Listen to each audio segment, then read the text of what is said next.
और वहीं आपके एमसीडी प्रभारी दुर्गेश पाठक ने बीजेपी पर बड़े आरोप लगाए हैं।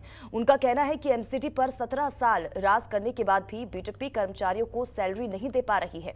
पूर्वी एमसीडी और उत्तरी एमसीडी के टीचर्स, डॉक्टर्स को 6 महीने से वेतन नहीं मिला है, जबकि सफाई कर्मचारियों को 3 महीने से वेतन नहीं दिया गया है।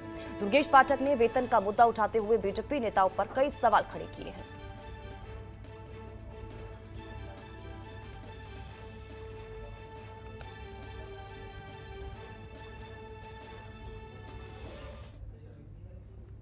सत्रह साल में बीजेपी ने एमसीडी में इतना भ्रष्टाचार किया कि स्थिति ये हो गई कि कर्मचारियों को तनख्वाह देने की स्थिति में नहीं रही एमसीडी। पूरी की पूरी एमसीडी कंगाल हो गई। पूरी दिल्ली की जनता ये मांग कर रही थी कि भाई चुनाव कराइए, चुनाव के बाद जो भी नई सरकार आएगी वो इन सारी समस्याओं के ऊपर काम करेगी, इन सारी परेशानियों को रिजॉल्व करेगी, सॉल्व करेगी।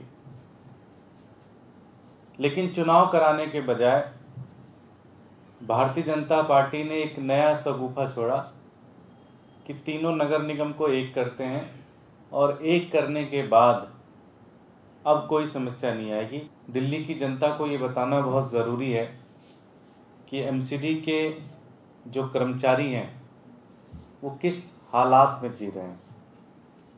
ईस्ट एमसीडी के अंदर जो अध्यापक हैं, जिनकी जिम्मेदारी है बच्चों की ज़िंदगी को संवारना, बच्चों को आगे बढ़ाना, उनको 6 महीने से तनख्वाह नहीं मिली है।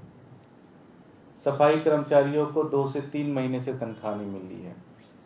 डॉक्टर्स को, माली को, बेलदार को, ऑफिस के अंदर जो एम्प्लॉयज़ हैं, जो काम करते हैं, सबको 5 से 6 महीने से तनख्वाह नहीं मिली है। यही हाल ईस्ट नॉर्थ एमसीडी का है। टीचर्स को 3 से 4 महीने की तनख्वाह नहीं मिली।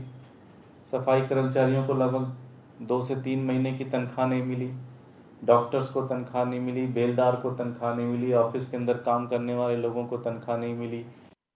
आज आम आदमी पार्टी के नेता दुर्गेश पाठक ने प्रेस कॉन्फ्रेंस कर बीजेपी से अपील की है कि कुछ समय पहले बीजेपी ने दावा किया था कि अगर तीनों निगमों को एक कर दिया जाए तो उनकी जो माली हालत है उसमें सुधार होगा। तो इसी को लेकर आज पाठक जी ने बीजेपी से अपील करी है। जिस तरीके से प्रचार में खूब पैसा खर्च किया गया है और तीनों निगमों को आज से एक कर दिया गया है, तो अब जो अध्यापक हैं, डॉक्टर्स हैं या सफाई कर्मचारी हैं, उनकी भी तनख्वाह को रिलीज़ कर दिया जाए। उनकी भी तनख्वाह जो पिछले 6 महीनों से रुकी हुई है उस तनख्वाह को दे दी जाए, क्योंकि उनको भी अपना घर चलाने में काफ़ी परेशानियों का सामना करना पड़ रहा है। और साथ ही साथ उन्होंने अपील की है कि तनख्वाह दें, लेकिन दिल्ली सरकार पे आरोप लगाने बंद करें कि दिल्ली सरकार पैसा नहीं दे रही है। दिल से जनतंत्र टीवी के लिए कैमरामैन महेंद्र के साथ सहयोगी मोहम्मद आसिफ के साथ भावना की रिपोर्ट।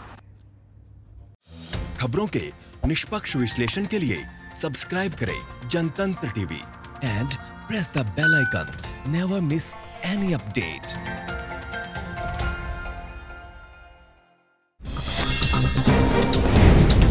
डाउनलोड कीजिए जनतंत्र टीवी ऐप को, जो कि अवेलेबल है गूगल प्ले और ऐप स्टोर पर।